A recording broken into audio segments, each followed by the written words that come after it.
podcast attempt number one. Just trying this out. An idea I've been sitting on and toying with for a while. So what I'm doing is walking down the street during one of my little recalibration moments, a regular thing I do in a particular area where I live. And it's always good to do it here because it's calm and I can deeply think without getting too distracted and too convoluted. Anyway, let's begin. Today is another day as the evening falls and another day beckons with the sun going down and the darkness setting in and the ambient sounds of life surrounding me as I walk in the course of my own life to keep a certain peace and balance between the depths of thought and the simplicity of life and thinking and concepts. I urge everybody to sometimes, this world gets so politicized, especially lately, and so radically extreme, and people start to hate each other and frustration and want to kill each other and sometimes kill themselves because, things are just getting too tense and too wild. And there's a lot of reasons I believe that are behind this. But since I don't want to get into political things, at least for this podcast, I don't want to get into it too much. But I think it has a lot to do with it. Let's just say that.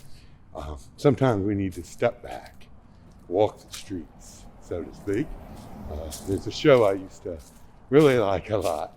Never did it got critical acclaim, but never got sort of audience or popular acclaim. It was a show called Homicide, Life on the Street, NBC, written by a journalist, David Simon, and produced eloquently amongst all of the people involved by Barry Levinson, who also happened to be a resident of the Baltimore where the show was filmed online or filmed on location. It was real. It was on the streets, literally on the streets. There were no sets, there were no sort of choreographic things too much, The purpose of the show was to sort of capture the realness of humanity and tell the story of life more than it was homicide, which was, the subject of matter of the show. And, I relate to that at this moment because the irony is so funny, so stark, yet so telling and so simple to understand, yet so deep and hard to sort of translate in a simple way. Life on the Street, Homicide, Life on the Street, the title itself, telling the story of life and humanity through murder and homicide on the street. Anyway, make a long story short. One of the things that I take from that show and that I think applies in a timeless sort of classic way is the fact that, sometimes you got to get on the street, be real, see what's real, and get away from all the manipulation that goes on, some intentional, some just a figment of the way humans operate and work and tick, and see for yourself and find truth for yourself and reflect on things, both big and small, both personal and on a larger scheme, how it applies to the greater scheme of life and what goes on. And I think by doing that, you can open your mind so much more and grow so much more in a healthy, more meaningful way, and also find peace with life and be a productive person who engages in a productive, less distracting way. And if more people did this collectively, I think you would see more positive change. And at least in America, where I live and where I take these experiences and come up with what I'm saying here, just collectively step away, open your mind, listen to the sounds on the street, outside of all the clutter and noise that is interjected to give some sense of a false sense of simplicity and simple sort of answers and solutions. And nobody likes to think too much. It's uncomfortable to sort of get outside your comfort zone and see things and open your mind and realize maybe some of the things that you think and feel and support are in fact part of the problem and not part of the solution and not productive in your own life on a small scale. So that's sad in my deep thoughts as I walk, as the night falls and I look at the Christmas decorations I see in this very historic and beautiful neighborhood that I walk in here in Richmond, the Fan, they call it.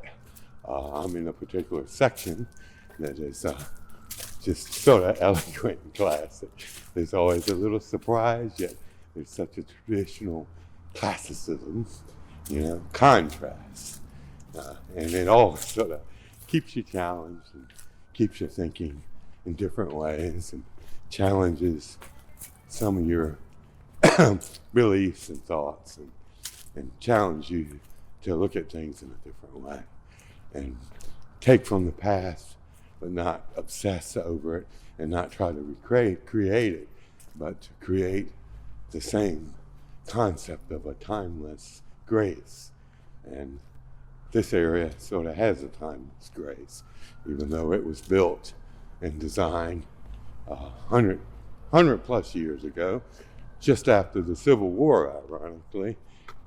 Richmond, where I live, or VA I call it, was pretty much the seat of the Civil War, in a way, politically anyway.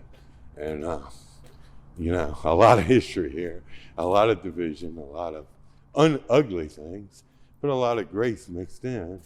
And, the people on both sides sort of had a certain grace that gets obscured by the current tendency to try to simplify complex emotions and things to push a particular political agenda, and to try to, demonstrate this or that, when things are really not that simple and not that,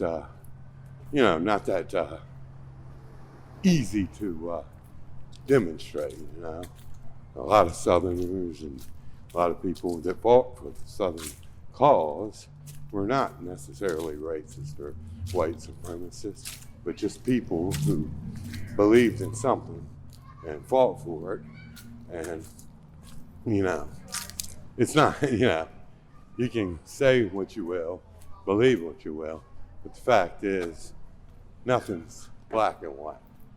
And, if you try to make everything black and white, you never learn, you never grow. And history repeats itself. And unfortunately, I think today we're seeing a tendency for humanity to repeat some of the most ugly things that we learned from, and now we're unlearning the very core things that we learned to help prevent such things from repeating themselves again and again, And we're doing it all over the spectrum, over a lot of different issues, politicizing science, education, and every damn thing we can politicize. And, at some point, you get to a point of no return, and you lose sight of what the real truth is, that we got to work together and figure things out and make things work for all of us if we want a country that's going to survive and want the core vision that people that founded this country tried to provide a model to preserve through the Constitution. And it's just not happening. You know, I just heard today some stuff about the very important and very deep decision that will soon be made over abortion by the current Supreme Court, which was politically packed by Donald Trump. I won't get into all that, but these conservatives, so-called conservatives, except a very few like Mr. Roberts, who's trying, even though he is, you know, opposed to abortion, he sees what's going on. Thankfully, somebody does. And he has the honor to stand up and try to stop the court and stop his own colleagues from straying from the core value that we have in America to preserve the Union, preserve our freedom, and do it in a way that's reasonable and inclusive and whatnot, whatever. And, you know, everything I'm hearing right now is that the appointees that Trump put on the court, and we won't get into, you know, what's right and what's wrong, but from what I'm hearing, just in the tidbits I've been listening to, they are poised to do exactly the opposite and do exactly what Mr. Roberts is trying to stop the court from doing, because he sees the bigger picture and the more reaching implications of this totally beyond the abortion debate itself. You know, if they make the decision the way it seems like it may go, it's going to be far more reaching than just concerning the abortion issue. It's going to introduce a new concept and a new precedent that may very well lend itself to the eventual fall and disgrace and disunion of the American experiment, and we will return to a bitter, divisive, selfish sort of individual-focused life and culture that disrespects and does not have any desire or want to balance its own personal interests with the interest of the collective greater good. So, yes, deep thought. Anyway, as I approach the end of my walk, just some thoughts that I'm having here. In the last couple of months, I've been having a lot of deep thoughts about a lot of different things. And it's funny how, you know, I'm not that old, according to some people. I feel old. I'm only 52. I grew up in the 80s.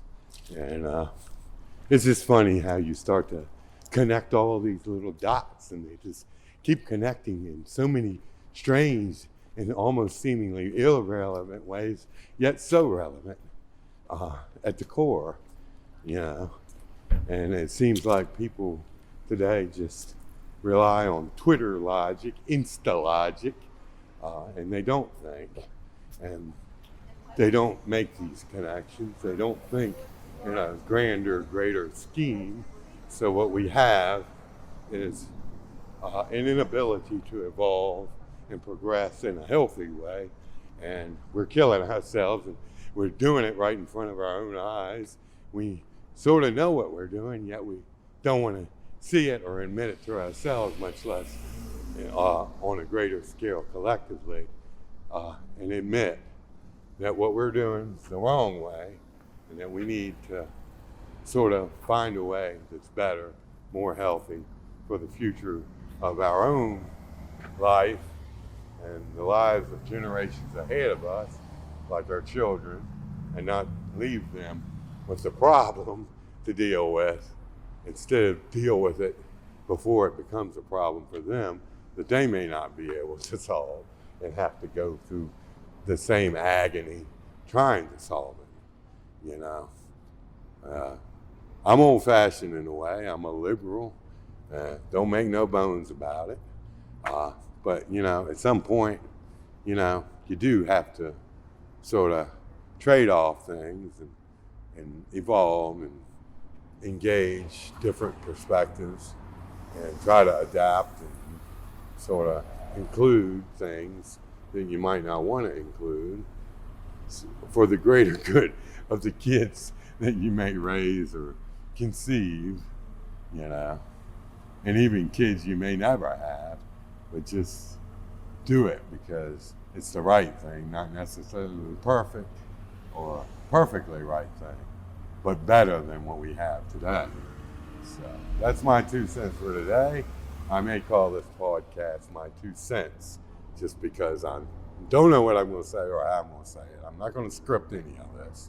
I'm just going to do this wherever I'm, maybe whatever seems appropriate, whatever inspires a thought. So in that vein, this is my 2 cents. Good day.